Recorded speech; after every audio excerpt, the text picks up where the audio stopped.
just looking at the prices quick, we got Pulse it's coming closer down to sack rate. We're at 30.1125 now, so a bit over sack rate. Pulse X back down to 50% below the sack rate. We have incentive at 558 right now. And combined HEX the whole way down to what, 1.5 cents, 1.6 cents or something like that, which is pretty much the lows of the 2022 bear market in December. So yeah, that's where we are. Maybe I shouldn't be I'm sorry, shouldn't have done that. 1.24 cents for HEX and a quarter of a penny basically for HEX, HEX Classic, whatever anybody wants to call it. So what do you want to call it while we're on that little topic? It's the least interesting subject to me, to be honest. I know people want to talk about that a lot. I feel weird about it. Like, I know everybody wants to say HEX Classic. Apparently not, now that I'm looking at the poll results. But a lot of people have been saying HEX Classic. It just reminds me of hearing ETH Classic. And I look at ETH Classic as a worthless, like, who gives a shit. And to me, that makes me look at... I don't look at HEX like everybody else does as a worthless piece of shit, or everybody else as in the people on Twitter that, suck up to every single thing that Richard Hart says. I look at it as something that's still going to be liquidity bonded and is going to catch back up to a degree to HEX again. And I even bought some last week, but it's going to be hard for me to break the habit of HEX. But yeah, what do you think? And what do you think it's important? I would like to get your thoughts on it. Well, I think it's important that everybody is on the same page. Kind of, I kind of like, I do like the HEX Classic. It doesn't really remind me of ETH Classic. I mean, that was a whole different scenario. I believe that's when they had to roll the chain back, and then I heard other people saying, well, that reminds me of proof of work and ETH is proof of stake. But what they don't realize is they were both proof of work when it happened. So, there was really no discrepancy with their, security mechanism and inflation model. They were both proof of work when it happened. I just don't associate it. I do like, HEX Classic and HEX. If we're going to value the one, let's call it that way. I saw Ivan on Tech, did a little thing. I don't know if you caught that little video or not. I did. And it's interesting too to see. I don't know if we were talking about this. I didn't see it in your notes, but how does the outside world see this community? And I think we're in such a echo chamber that they don't really see a lot of this stuff. I know it's.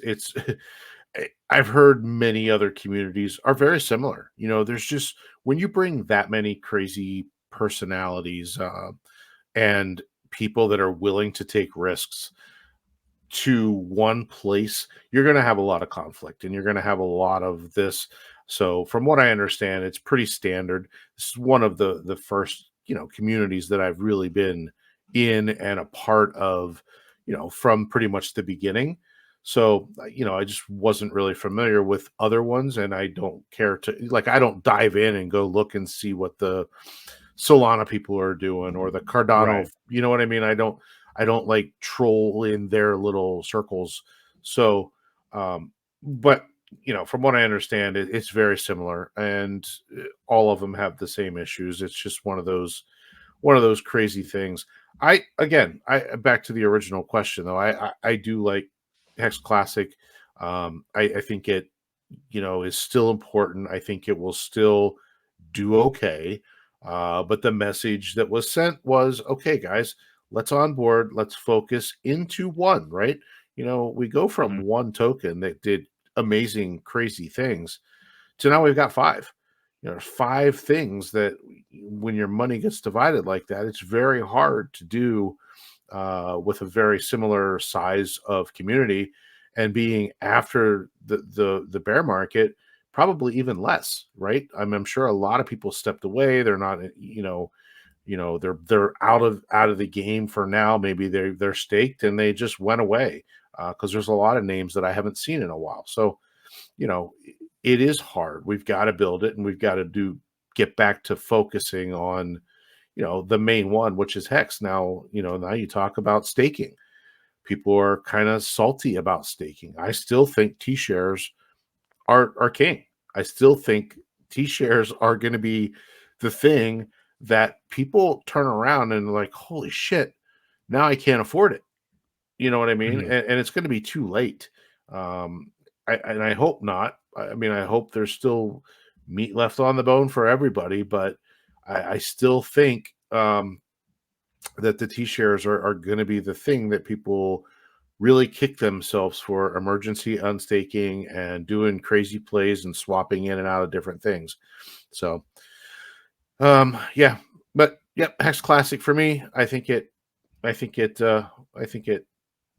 rolls and sounds the best.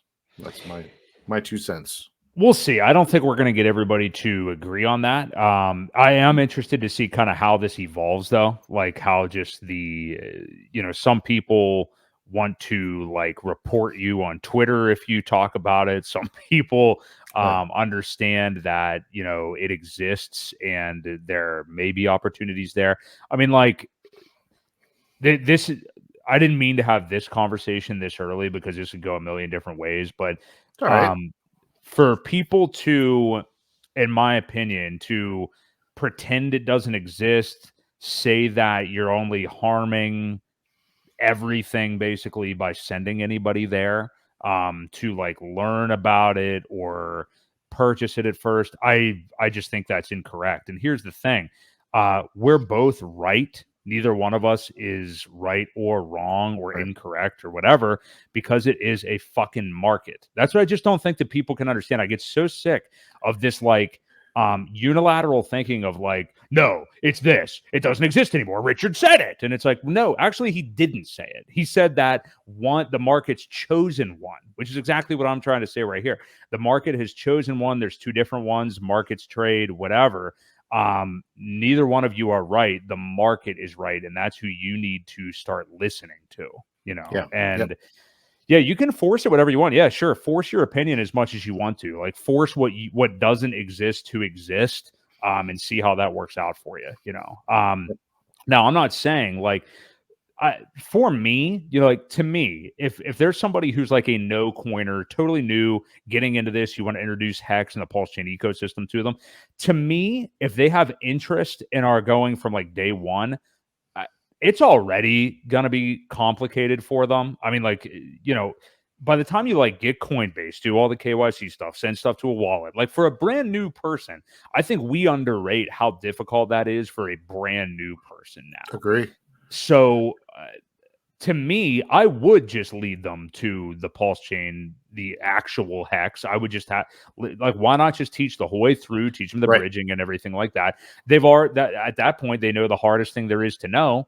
So they'll never need to even think about a world where it's just like, how come I go to Uniswap and the token's not even here? Oh, it's because they're Yeah. bought and paid for assholes and they censor what they Exactly. don't like. Yep. So you don't even have to go that direction. So to me, this argument of like, don't be pushing them to EHEX because that's where it used to be. Like to me, just go the full way right away. And then some people are like, well, I've only onboarded people into Hex on Ethereum and all this stuff. I totally get that. I completely understand that. And I understand how it would be normal for some people, and I don't fault them for that at all. But the wisest thing to do is to stop listening to anybody that's telling you 100%, cut it off at the pass one way or the other. Stop listening to that. Listen to people who are open-minded, understand these things have nuance. We brought up a tweet response from Toby1 Hexobi in response to Richard last week, where he was showing like a recent onboard where he like had them. He starts them all out with all 5 tokens. Yeah, exactly. He started them out with all 5 tokens. And you could buy EHEX on Ethereum or like maybe bridge over and just buy that, whatever. That's the way to do it, I think. Not this shit of like, it's one or the other, censor this, don't let them tell you that. Okay, good luck with that. Good luck. Look at what the mass media does with censoring things, and look who's actually taking over the world in media right now. Joe Rogan, all these, Patrick Bet-David. Like, see what works for you when you start censoring things, and see how that works out for you. Yep. So yeah, Johnny Chaos totally gets. We clicked it at the same time. You can't pretend it doesn't exist. You can delete it. You can't delete it. It's either a memorial or a tower. but it will always reflect on everything else. Yeah. Yep. Agree. So yeah, didn't mean to go on that soapbox. I don't know if you had any response to that or anything you want to say, Ewok. Get off your soapbox, would you? Mm-hmm. No, I agree. I mean, there's plenty of ways. And, honestly, I remember the last cycle when we were on Hex and on Uniswap, and I heard people say, man, it's just so complicated. And then everybody got used to it, right? It was like buy your Ethereum or USDC, swap into into Uniswap, and boom, there you go.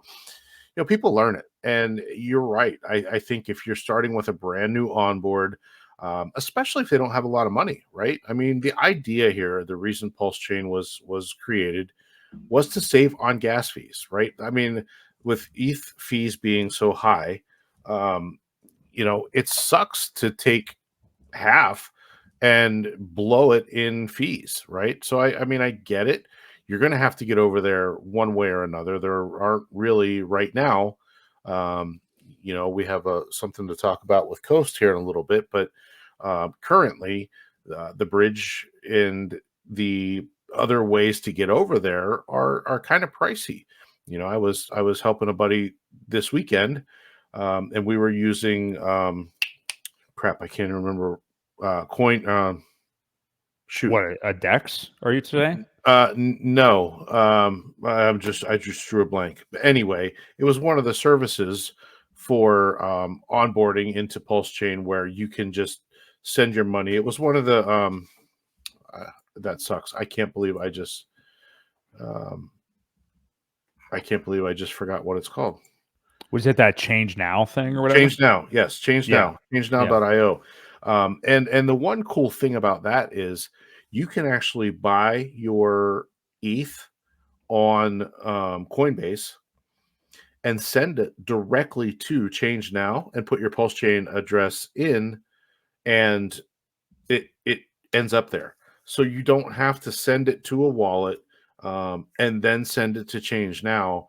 You just send it right to Change Now. Now, I mean, it is 3 or 4%, so it is a little bit high, but it's a quick way for people to go from just about anywhere and into PulseChain. So, it takes a few minutes and it shows up, probably 5-10 minutes, and it's there.